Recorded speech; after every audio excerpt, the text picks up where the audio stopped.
IFM News. IFM News. IFM News. Lokal.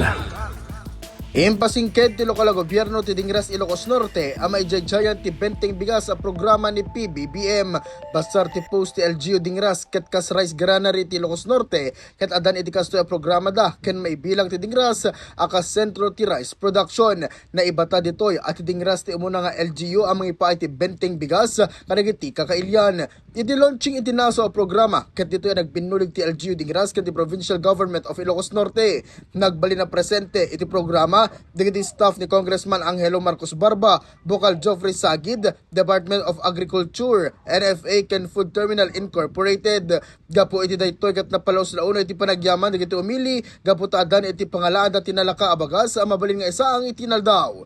Para iti IFM News, Idol Lawrence Martinez Tatak, IFM. IFM News. IFM News. IFM News. Lokal.